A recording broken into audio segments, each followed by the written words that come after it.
वो 10 सहाबा हैं, 10 खुश नसीब, जिनको अशरा मुबशरा कहा जाता है।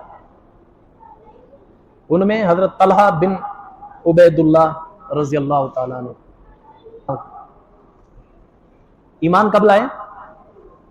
अभी हुजूर सल्लल्लाहु अलैहि वसल्लम को नबूवत मिली नहीं थी। ये कुरैश के एक सरदार के बेटे थे। इनका बाप बड़ा ताजिर था,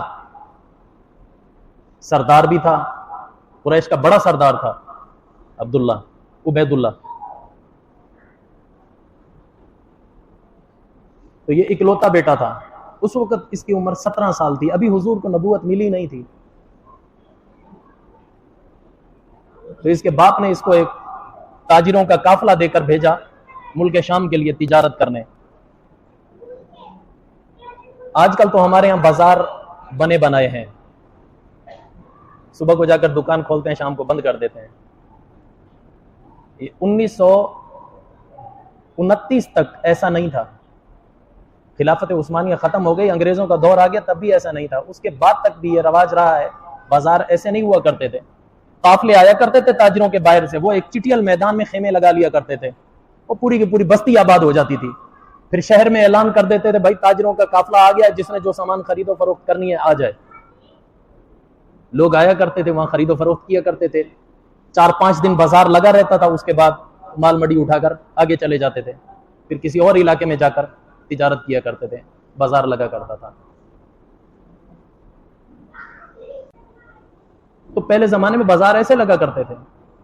तो खैर, मैं अर्ज ये कर रहा था, हजरत अब्दुल्ला अपने बाप के कहने पर ताजिरों के अमीर बनकर, सदर ताजिरान बनकर उस काफिले में गए।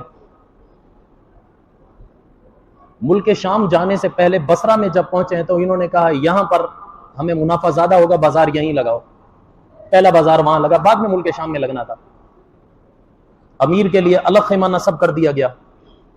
ताजिरों ने अपने जो खेमे में लगाने थे लगाए और अपना बाजार लगाना शुरू कर दिया। एक रात वहां गुजारी है। जब अगला दिन सुबह हुई है तो एक बूढ़ा राहिब, ईसाइयों का पशा पादरी, वो आवाज लगाता हुआ आया, ओ लोगों, मुझे पता चला है ये काफिला मक्के वालों का है। लोगों ने कहा हाँ, मक्के वालों का है। तो इतने में ही हजरत तलहा अपने खेमे से बाहर आ गए। ये कौन होता है मेरे काफिले के बारे में पूछने वाला, देखूं तो सही। अमीर तो ये थे ना काफिले के। निकला, कहने लगे हाँ जी, मक्का वालों का काफिला है। ओ, मक्का का रहने वाला है? हजरत तलहा कहने लगे हाँ, मैं हूं ना, मैं खुद मक्का का हूं। कहा मुझे ये बता, हमारी किताबों में ये लिखा हुआ है, उस हिसाब से आज का महीना, आज की तारीख, आज का दिन, मक्का में एक शख्स ने नबूवत का दावा करना है, क्या उसने दावा कर दिया है? तलहा कहते हैं मैं हैरान हो गया, ये कौन से नबी की बात कर रहा है? कहने लगे बाबा जी मैं समझा नहीं, कौन सा नबी? वहां तो कोई नबी नहीं है। क्या नहीं, हमारी किताबों में आता है उसका नाम अहमद होगा, उसके बाप का नाम अब्दुल्ला होगा, उसके दादा का नाम अब्दुल मुत्तलिब होगा। उसकी आवाज पर सबसे पहला जो शख्स ईमान लाएगा वो अबू कुहाफा का बेटा होगा। अबू कुहाफा हजरत अबू बकर सिद्दीक के अब्बा का नाम है। तलहा कहते हैं कि मैंने जब ये आवाज सुनी उसकी, मैं हैरान रह गया। इनको तो मैं जानता हूं, मोहम्मद को भी जानता हूं, उसके बाप से भी वाकिफ, उसके दादा से भी वाकिफ। और अबू कुहाफा का बेटा, वो तो मेरे अब्बा का दोस्त है, दोनों ताजिर हैं, इकट्ठी तिजारत किया करते हैं। कहने लगे हाँ मैं जानता हूं, लेकिन उन्होंने तो कोई नबूवत का दावा नहीं किया। कहा नहीं, आज उन्होंने दावा कर दिया है नबूवत का। अगर तुम कामयाबी चाहते हो, उस नबी पर ईमान ले आओ, उसका कहना मान लो। हजरत तलहा कहते हैं मैं बजाय खेमे में जाने के बाहर आया, अपने ताजिरों को बुलाया। मैंने बोला यार मुझे जरूरी काम है, मैं वापस जा रहा हूं, तुम काफिला लेकर मुल्क शाम चले जाओ। कहते मैंने अपना तेज रफ्तार घोड़ा खोला और सवार हुआ और हवा की रफ्तार से उड़ता हुआ, घोड़ा दौड़ाता हुआ मैं मक्का मुकरमा पहुंचा। जब पहुंचा हूं तो सीधा मेरे अब्बा का दोस्त अबू बकर ही था। कहते मैं सीधा उनके घर चला गया तो हजरत अबू बकर सिद्दीक घर में मिले। मैंने कहा चाचा जान, क्या हमारे इलाके में किसी ने नबूवत का ऐलान किया है? हज़रत अबू बकर सिद्दीक खामोश। क्या कहूँ, हुजूर ने मना किया है अभी किसी के सामने इजहार ना करना। हज़रत अबू बकर सिद्दीक अभी खामोश थे। कहने लगे मुझे पता है सबसे पहला शख्स तू है जो उस पर ईमान लाया है। हज़रत अबू बकर सिद्दीक कहने लगे हाँ वाकई ऐसा ही है, मोहम्मद ने नबूवत का ऐलान किया है, मैं उस पर सबसे पहले ईमान लाया हूँ। कहने लगे चाचा मुझे मोहम्मद के पास ले चलो। हज़रत अबू बकर सिद्दीक इनको लेकर आए हुजूर सल्लल्लाहु अलैहि वसल्लम के पास। आते ही हज़रत तलहा ने पूछा ए मोहम्मद आप क्या लेकर आए हैं? हुजूर सल्लल्लाहु अलैहि वसल्लम जो पहली वही नाजिल हुई थी इक़रा बिस्मि रब्बिकल लज़ी खलक़, आयतें पढ़कर सुनाई, इसके दिल पर असर कर गई। कहने लगा ए मोहम्मद मुझे कलमा पढ़ा दीजिए, मैं आपके इस्लाम में आना चाहता हूँ। हुजूर सल्लल्लाहु अलैहि वसल्लम ने ईमान कबूल कराया। हुजूर से फिर खुद ही कहने लगा अल्लाह के रसूल आप मुझसे पूछेंगे नहीं मैं आप पर ईमान क्यों लाया? हुजूर ने फिर पूछा क्यों लाया? फिर इसने अपना वाकया बतलाया, मैं तो काफिला लेकर जा रहा था, वहां राहिब मिला, उसने ये पेशन गोई की है। हुजूर सल्लल्लाहु अलैहि वसल्लम जब ये बात सुनी तो बड़ा खुश हुए। अब उसके बाद ये हज़रत तलहा अपने घर गए। घर जाकर घर वाले हैरान हो गए, भाई तू तो ताजरों के काफिले में गया था, तू वापस कैसे आ गया? इसने आकर सच से सारी कहानी बतला दी। कहा अच्छा तो तू नासबी हो गया है, सारे घर वाले दुश्मन हो गए, इसको जदोकोब करने लगे, मारने लगे, इस कलमे को छोड़ दे। इसने कहा नहीं अब नहीं छोड़ूंगा। बुखारी शरीफ में यह वाकया मौजूद है। हजरत मसऊद बिन खर्राश रजी अल्लाह ताला अन्हु वो कहते हैं कि मैं अभी ईमान नहीं लाया था, मैंने देखा कि सफा और मरवा के दरमियान लोगों का काफी हुजूम इकट्ठा है, वहां दो शख्सों को बांधा हुआ है, उनके हाथ ऐसे गर्दन पे बंधे हुए हैं और लोग उनको लाते मार रहे हैं, मुक्के मार रहे हैं, कोई थूक रहा है उनके ऊपर। मैंने लोगों से पूछा ये कौन है, क्यों मारा जा रहा है इनको? कहा तुझे नहीं पता ये दोनों नासबी हैं। नासबी यानी आबा व अजदाद का दीन छोड़कर नया दीन गढ़ने वाले। कहा ये कौन कौन है? कहा एक का नाम अबू बकर है, दूसरे का नाम तलहा है। कहा ये जो पीछे बूढ़ी औरत खड़ी हुई लानते दे रही है और इनको पत्थर मार रही है ये कौन है? कहा ये तलहा की सगी मां है।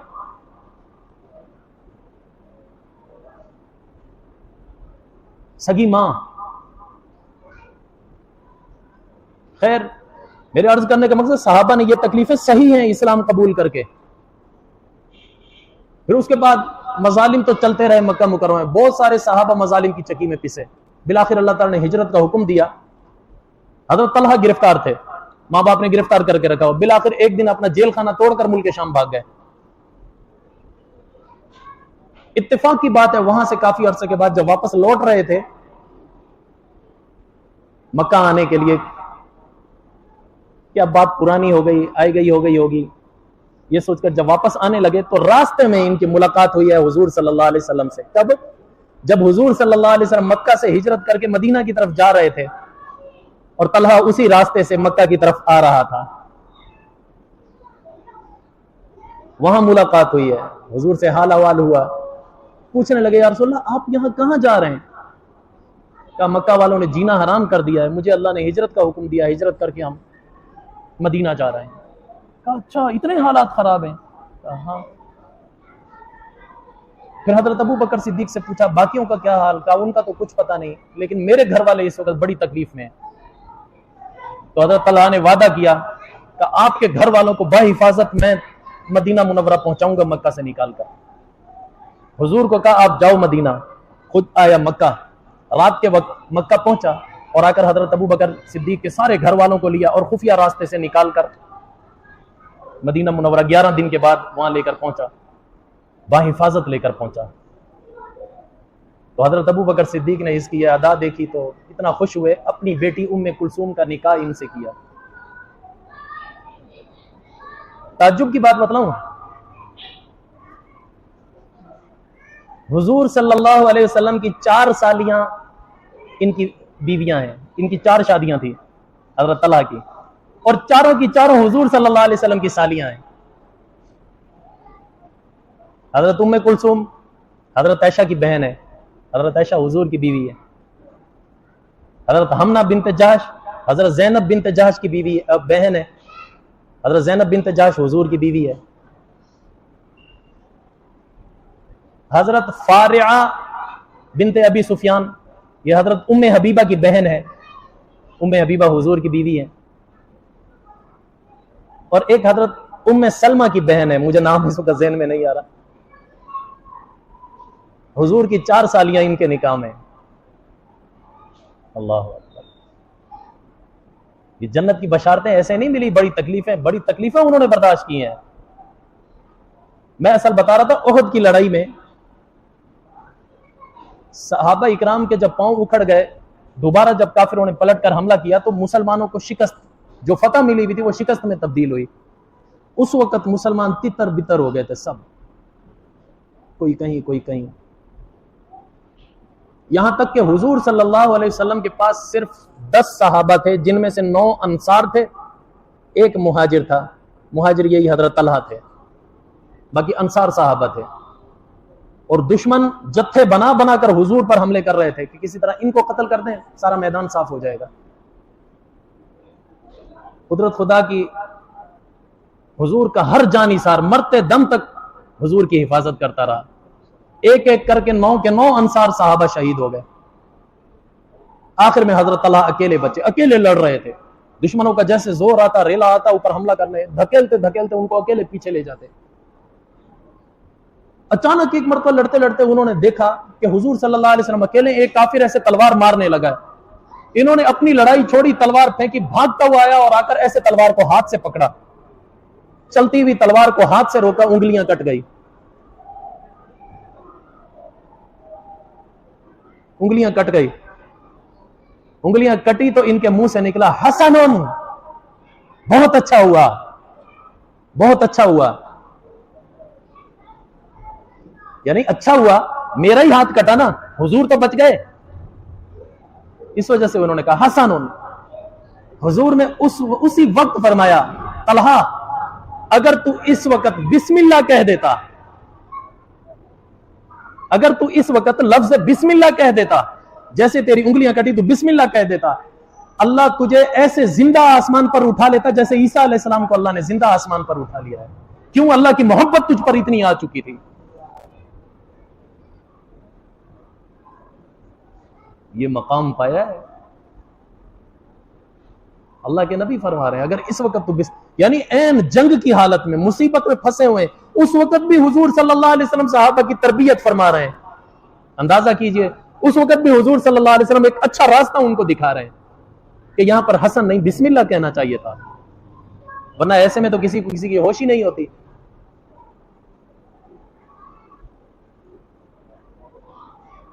हुजूर फरमा रहे हैं कि अल्लाह की मोहब्बत तुझ पर इतनी आ चुकी थी, अगर तू इस वक्त लफ्ज बिस्मिल्लाह कहता, अल्लाह तुझे ऐसे जिंदा आसमान पर उठा लेता जैसे ईसा अलैहिस्सलाम को उठा लिया। फिर एक हाथ तो इनका कट गया, तलवार उठाने के काबिल नहीं रहा। फिर उन्होंने दूसरे हाथ में तलवार उठाई, अकेले लड़ते जा रहे हैं, यहां तक कि लड़ लड़ के जख्मों से चूर होकर गिर गए, खून में लथपथ होकर गिर गए। तो इत्तेफाक से हजरत अबू बकर सिद्दीक बहुत दूर थे, जो दुश्मनों से लड़ रहे थे, उनकी नजर पड़ी है हुजूर अकेले हैं। तो उसी वक्त उन्होंने हजरत अबू उबैदा बिन जर्राह को कहा, ओ जर्राह के बेटे भाग हुजूर के पास। फिर हजरत अबू उबैदा बिन जर्राह और हजरत अबू बकर सिद्दीक दोनों आए हुजूर सल्लल्लाहु अलैहि वसल्लम के पास, हुजूर की हिफाजत पर मामूर हुए। हुजूर ने फरमाया, मुझे छोड़ो, उसको तलहा को उठाओ, तलहा को उठाओ, वो जिंदा शहीद है। ये वाहिद साहबी है जिसको हुजूर ने जिंदा शहीद का लक़ब दिया।